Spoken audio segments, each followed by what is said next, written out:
आम दल सभापति नवीन पट्टनायक आज केतोटी विषय रे स्पष्ट करिसेंती गणमाध्यम आगे आपण माने जानिचंती।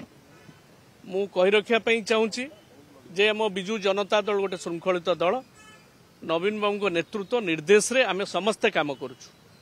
तेणु जो माने विभिन्न स्थान रे बसी मीटिंग करूचंती दलीय कोनोसी आलोचना करूचंती तेणु आज निर्देश दिया जाइछि हमर शंख भवन अछि सेठी करा जाई परिबो एवं प्रभात त्रिपाठी जे कि आम दल रे नाहंती तांको दलरू बहिष्कार कराई विगत दिन मानकरे तांकर आम दल सहित कोनोसी संपर्क नाही ए संपर्क रे मध्य स्पष्ट कराई तेणु तांकु नै कोनोसी कार्यक्रम किए करबा अनुचित।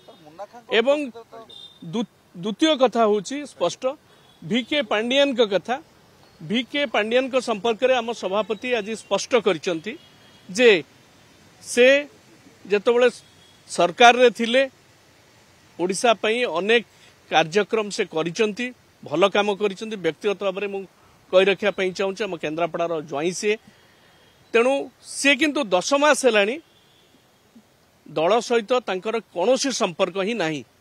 तेणु आज कोनोसी दलीय प्रसंग रे किंबा दलीय कार्यक्रम संपर्क रे तांकर जेतबेले कोनोसी प्रसंग नाही तांकू नै कोनोसी आलोचना विचार आलोचना करा जिवा अनुचित।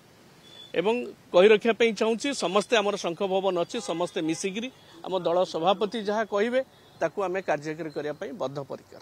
सर आपण माने हारिले पांड्यान को दायी करागला एबे वर्तमान से फेरी जिवे कि सेति पई शुणु स्पष्ट कराई से दल रे नाहंती फेरी जिवे आ अछंती कोड जे फेरीबे। नवीन बाबू को वक्तव्य बा वार्ता एया थिला कि बिजू जनता दलर नेतृवृंद माने जेहेतु आमर एते बड़ पार्टी ऑफिस शंख भवन रही शंख भवन रे बसिकी तांको दलीय कार्यक्रम आलोचना करंतु।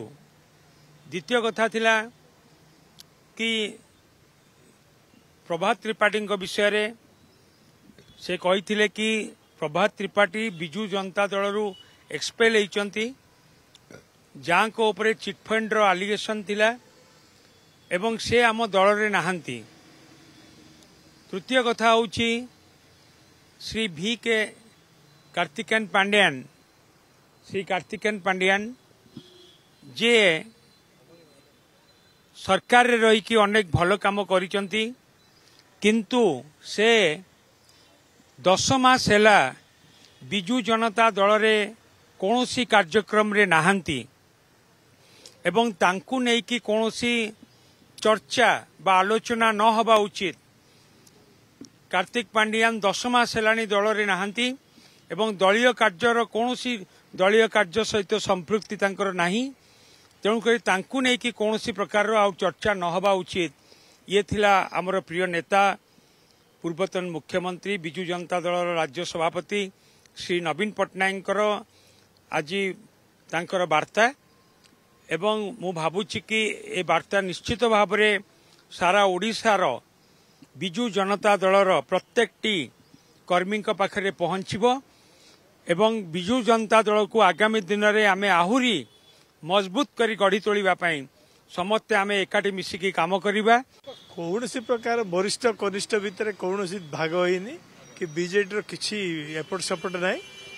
सर्वोच्च नेता होचंदी नवीन बाबू तांको ऊपर कौनसी डिस्प्यूट नाही कि कौनसी लोक तांको विरुद्ध रे कोडे किछि चर्चा करूनांती।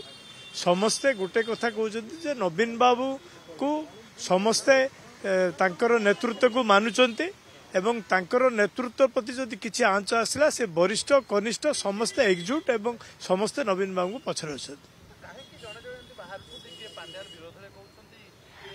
देखो जहा कहउचंती जहा न कहउचंती वर्तमान नवीन बाबू ताको क्लियर कर देले 2-3टा कथा से क्लियर कले एवं पांड्यान बाबू विषय से क्लियर करचंती जे सरकार रे थिला बेले से भल काम करथिले एवं पार्टी आसिला पर मध्ये से भल काम करथिले एवं वर्तमान से 10 मास हला आ पार्टी नाहंती तेणु तांको विषय चर्चा करिया उचित नै। तेणु से नवीन बाबू क्लियर कला परे आ आमे ताको किछ कहबा आवश्यक।